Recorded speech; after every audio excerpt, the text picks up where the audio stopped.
जय श्री कृष्णा दोस्तों। क्या भविष्य पहले से ही लिखा होता है? मित्रों, यह प्रश्न हमेशा से ही बहस का विषय रहा है। कुछ लोग मानते हैं कि भविष्य हमारे कर्मों पर निर्भर करता है। हम जैसे कर्म करते हैं उसी अनुसार हमारा आने वाला काल होता है, जो कि कुछ हद तक सही भी है। तो नमस्कार दोस्तों, स्वागत है आप सभी का हमारे YouTube चैनल अलौकिक बेला पर। वीडियो को अंत तक जरूर देखें और वीडियो पसंद आए तो लाइक करें और हमारे चैनल को सब्सक्राइब करें। आज हम पौराणिक कथाओं से यह जानने की कोशिश करेंगे कि क्या वास्तव में भविष्य पहले से तय होता है या फिर वह कर्म है जो हमारे भविष्य की धारा को तय करते हैं। मित्रों, आकाशवाणी हुई थी कि देवकी का 8वां पुत्र कंस का वध करेगा। तब कंस ने कहा था, 8वां पुत्र मेरा वध तो तब करेगा जब मैं उसे उत्पन्न होने दूंगा।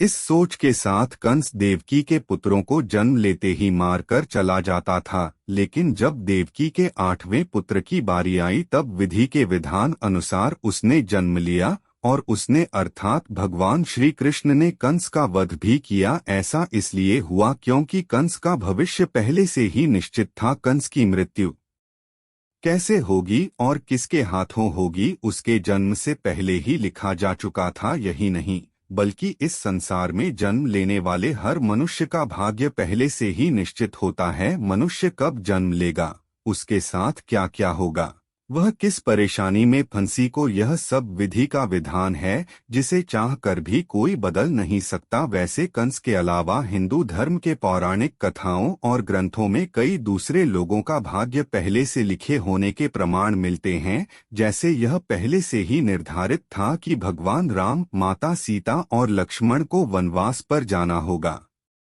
अर्थात इसके पीछे का उद्देश्य भगवान राम के हाथों रावण का वध होना था। अगर के कई दासी मंथरा के बहकावे में ना होती तो न भरत को सिंहासन मिलता और न ही भगवान राम पत्नी सीता और लक्ष्मण के साथ वनवास पर जाते। और आप ही सोचिए, अगर ऐसा नहीं हुआ होता तो भगवान राम के हाथों लंकापति रावण का वध कैसे हुआ होता। वैसे ही संसार में भगवान पहले ही सबका भविष्य लिख चुके हैं। हम सिर्फ इस नाटक के छोटे से पात्र हैं जिनका किसी न किसी उद्देश्य से संसार में जन्म हुआ है। वैसे यह भी माना जाता है कि आपकी किस्मत आपके कर्मों पर जरूर निर्भर करती है। इस नाटक के छोटे से पात्र हैं जिनका किसी न किसी उद्देश्य से संसार में जन्म हुआ है। वैसे यह भी माना जाता है कि आपकी किस्मत आपके कर्मों पर जरूर निर्भर करती है। वह कहावत तो आपने सुनी होगी कि जैसा दोगे वैसा पाओगे। अगर आप अच्छे कर्म करते हैं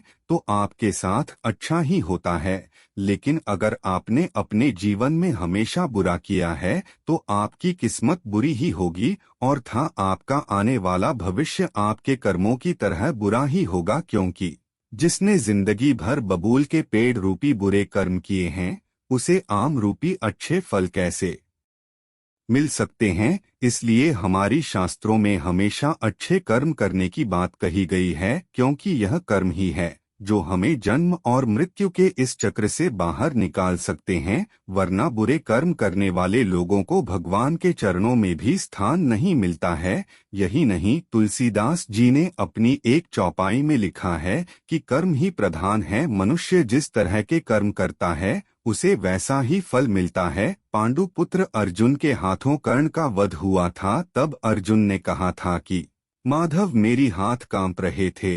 तब आपने मुझे समझाया था कि मैं एक सदा आत्मा को उसके भार से मुक्त कर रहा हूँ। लेकिन यह क्या, आपने तो मेरे मस्तक पर अपनी ही जस्ट की हत्या का कलंक लगा दिया। तब श्री कृष्ण ने कहा कि मनुष्य को प्रारंभ देने वाला मैं कौन होता हूँ। मनुष्य को उसका प्रारंभ उसके कर्म देते हैं। इस बीच में स्वस्थ मीठे फल लगेंगे या उसे सुख जाना है, इसका चयन तो वह स्वयं करता है। अपनी धारा पर चलकर श्री कृष्ण ने कहा, तुमने धर्म का साथ देना चुना और करने अधर्म का साथ देना चुना। ऐसे में मैं क्या करता। तुमने अन्याय के विरोध में स्वर उठाया और अंग्रेज सब जानते हुए भी मौन रहे। मैंने कई बार विकल्प चुनने को दिए, लेकिन उन्होंने हर बार दुर्योधन और उसकी मित्रता का चयन किया। ऐसे में बताओ मैं क्या करता। भागवत गीता के अध्याय से हमें यह समझ आता है कि भगवान हमें बहुत अच्छे कर्म करने का भी कर देते हैं, लेकिन हम ऐसा नहीं करते, जिसके बाद हम अपनी बुरी किस्मत पर रोने लगते हैं। मैं अंत में बस यही कहूँगा कि भविष्य जरूर पहले से लिखा होता है, लेकिन भविष्य का लिखा जाना हमारे कर्मों पर ही निर्भर करता है। हमारे कर्म अगर अच्छे होंगे तो हमारा आने वाला भविष्य भी अच्छा ही होगा, लेकिन अगर हमने बुरे कर्म किए तो उसका फल मिलना निश्चित है। इसलिए हमें हमेशा अच्छे कर्म करने चाहिए। तो दोस्तों, आपको यह वीडियो कैसी लगी कमेंट करके ज़रूर बताएं, और ऐसे पौराणिक वीडियोस देखने के लिए हमारे चैनल को सब्सक्राइब करें। जय श्री कृष्णा।